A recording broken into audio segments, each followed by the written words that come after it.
coisa linda, né? Muito forte. É difícil ver, né, Bispo? Hoje, jovens comprometidos e, além de ser comprometidos, que tenham essa fome, posso dizer assim, fome de buscar Deus, né? De se incendiar, né? É que hoje existe muita ilusão, né? Antigamente a gente passava por tanta provação, questão de família, tudo era mais difícil, né? Hoje parece que está tudo mais fácil. É a palavra de Deus se cumprindo, é o caminho cada vez ficando mais espaçoso, né? Muito mais fácil, parece que tudo é mais... Mas só que esse caminho espaçoso que a Bíblia fala, né? Ele leva a pessoa à perdição, né? A sua alma. É verdade. Mas o caminho apertado, aquilo que... Porque o evangelho não é fácil. Jesus disse que ia ser fácil, né? Exatamente. Mas nós deveríamos pagar um preço para entrar pela porta estreita, porque ela sim que nos levaria à salvação, né? Então, ser cristão hoje não é fácil. Não era naquela época, né? E hoje ainda muito mais, porque hoje ser cristão é andar na contramão do mundo, né? Exatamente. O mundo vem vindo com todas as suas ilusões, com todas as artimanhas do inimigo, e a gente vai contra, vai na contramão. Aquilo que o mundo diz que é certo, a gente entende pela palavra de Deus que é errado. Então a gente vai, mas Deus vai dando graça. E eu acredito que até os jovens, os próprios jovens de hoje em dia, eles até para se aproximar mais de Deus e para ter um impacto espiritual é mais difícil. Sim. Porque é um bombardeio de tecnologia. Hoje precisa ter mais atividade. Precisa. Hoje para interagir com o jovem, na sua época ali, o era buscar Deus, era buscar Deus. Sim. Né? E aí resultou que transformou essa chamada, incendiou, né? Sim.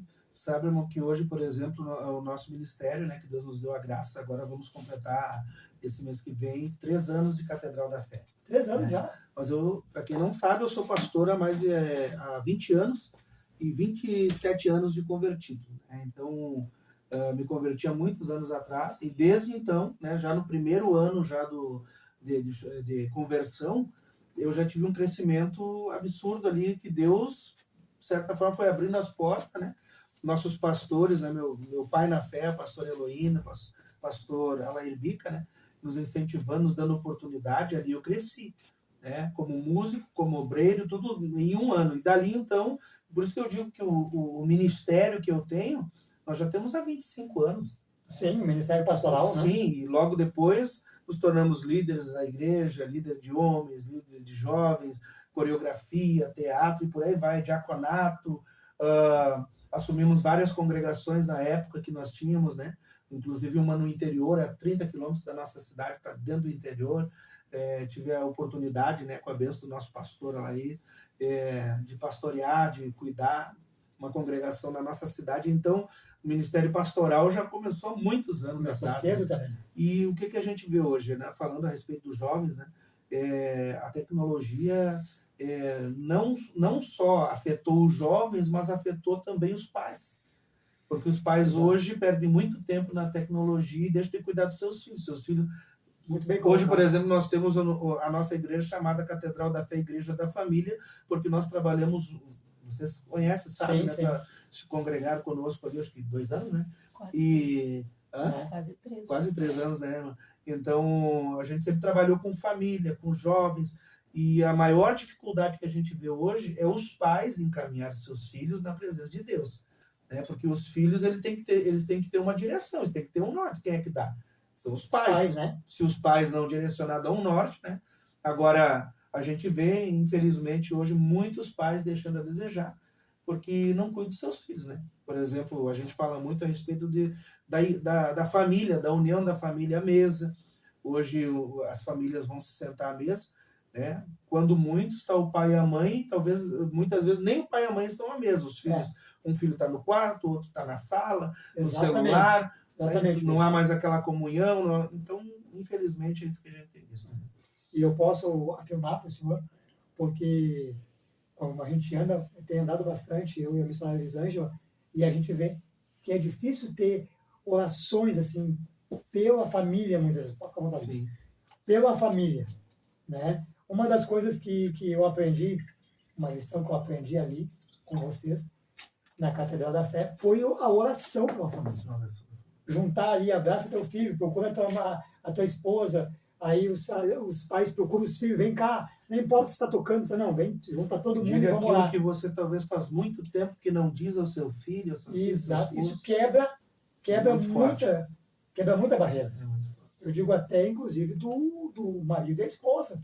Às vezes estão numa relação conturbada, e aí vai ali, acaba tendo aquela quebra, aquele gelo. E isso aí, a gente que acaba andando por aí, a gente sente falta disso.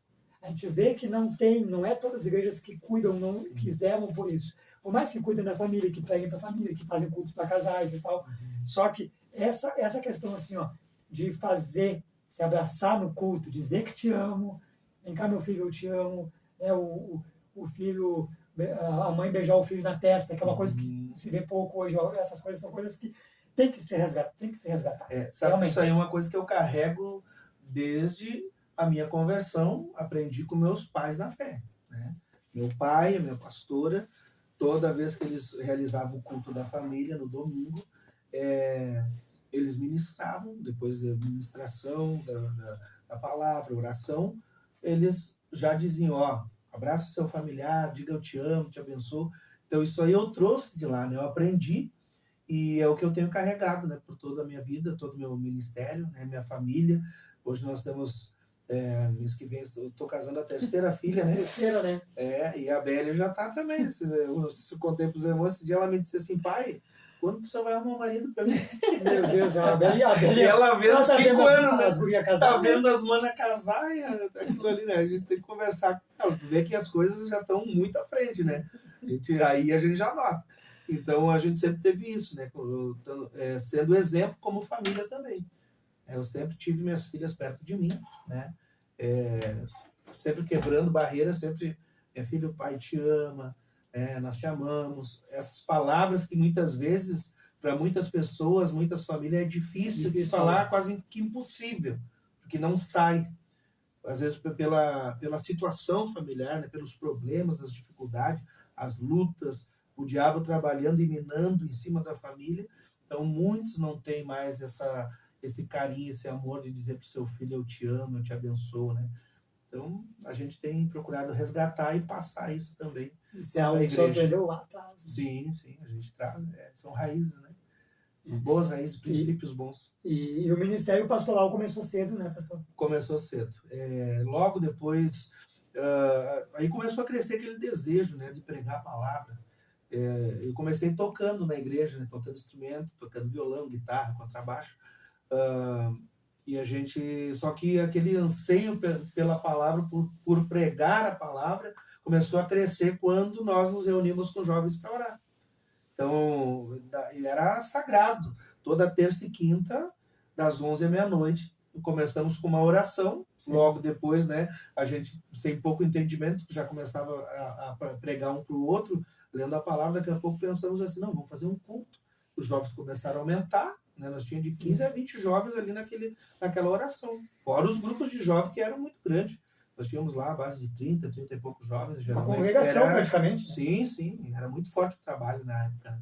A minha prima, inclusive, né, um abraço, um beijo para minha prima Luciana, que orou muito por mim, insistiu muito para mim na igreja, né? E aí ela tem um peso muito grande, assim, como é que eu vou dizer, no meu ministério, né? Ela ajudou a me ganhar e me preparar. Muito. Porque ali no grupo de jovens eu fui aprendendo o que era liderar com ela. Liderar, mas é assim, pregar. Né? Às vezes a gente cometia umas gafes, né? Ia pregar e já aumentava as pragas, né? Em vez de 10 era 12. Mas ali que a gente aprendeu, né? Daquele jeito ali. Na época não tinha muito. Hoje tem Instituto Teológico para tudo que é lado, né? A primeira vez que eu peguei, agora o senhor já falando, a primeira vez que eu peguei, eu falei que a mulher tinha 19 anos de fluxo de sangue. Eu aumentei o sofrimento da mulher.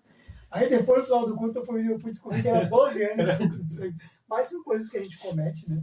Mas ali, mesmo assim, ali Deus vai operando, né? Porque sim, Deus vai honrando a sua palavra, né? Até toda vez que a gente prega, com certeza, alguma coisa, a gente até acredita que a gente fala, às vezes, que não tem um certo conhecimento sobre aquilo ali. Sim. Depois, com o tempo, tu vai ver, né? A gente vai aprendendo, né? Acontece muito isso. Tu vai aprendendo. Isso aqui eu até falava assim, pregava assim, mas não é assim. Não era assim. Mas mesmo assim, o Espírito de Deus trabalhou naquele culto, pessoas foram curadas, transformadas. Sim, não deixou de Sim. ter o resultado que ia ter. Porém, a gente vai amadurecendo e depois vai vendo que até coisas que a gente fala que são gatos que a gente Sim. comete, a gente vai ver depois. Acaba vendo. Mas continuando na pergunta, Vai lá. né, missionário, aí começou a crescer aquele desejo, né, de pregar a O palavra. coração Então, incendiado. já fazia 3 anos, por aí mais ou menos, que eu logo casei, né, com a pastora Márcia, conheci ela, casei com ela, né, pastora Márcia, beijo. Depois ele vai Minha contar como é que ele conheceu o pastor Márcio aqui, depois ao conta de vivo. novo. E aí a gente se conheceu, o ministério continuou, né, a gente enfrentou muitas batalhas no começo do nosso casamento, por isso que hoje a gente luta, Casou batalha. novo, mesmo. 18 anos, né? Ela tinha 16 anos de idade, então aí Você você tirou ela? imagina, né? Não tirei, eu fui lá e conquistei. Abençoou. Sim, sim. E aí a gente, graças a Deus, né, durante 2 anos entre namoro e noivado, casamos, tudo na benção, né, tudo bonitinho. E quando deu que eu tinha já uns 3 para 4 anos de convertido, né, trabalhando na obra, casado, começou a crescer aquele desejo de sair para